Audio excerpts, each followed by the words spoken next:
So if you say, I believe in Islam, somebody, it's very, they have every right to say, why do you believe in Islam? It's a revelation. How do you know? Because the Quran says so.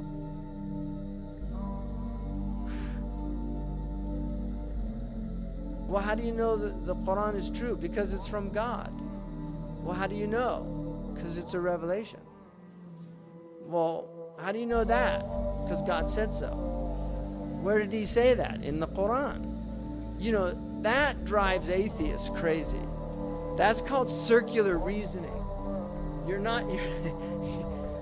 Now, if you say the Quran is a miracle, and if you'd give me 20 years to study and master Arabic, I can prove it. And you could. Really. But you'd have to take my word. Now you're in taqleed. You know, Al-Baqallani proved it. It's called I'jaz al-Quran. He proved that the Quran is a miracle in terms of its language. He showed how every single Jahili poet has lousy lines. Even the best of them. They just have bad lines.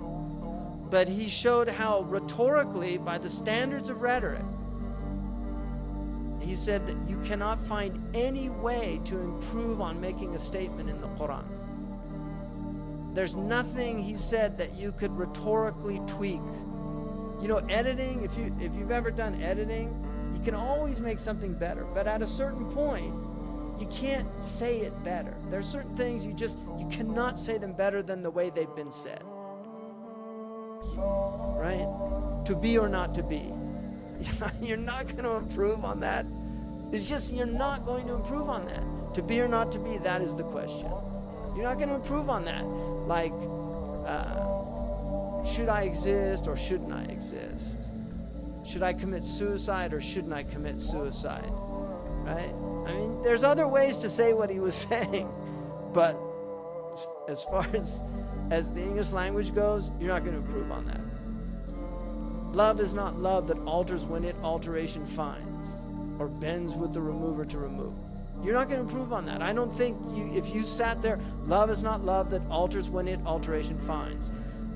You can't, it doesn't sound better to say, it's not really love if it changes when the one you love changes. Same meaning. It's just, it's not the same, right?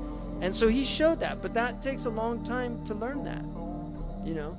So how do we prove to somebody who is not, why we should believe in, well, it depends on who you're talking to. If they're an atheist, then you really have to take that argument first and foremost. Without revelation, you have to take it to a rational level of talking about whether it's rational to believe that there's not an intelligent force behind creation.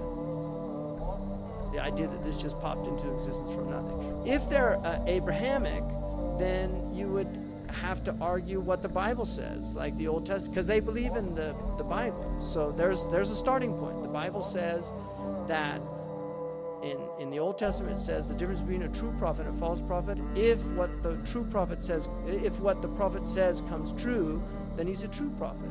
If what he says does not, then he's a false prophet.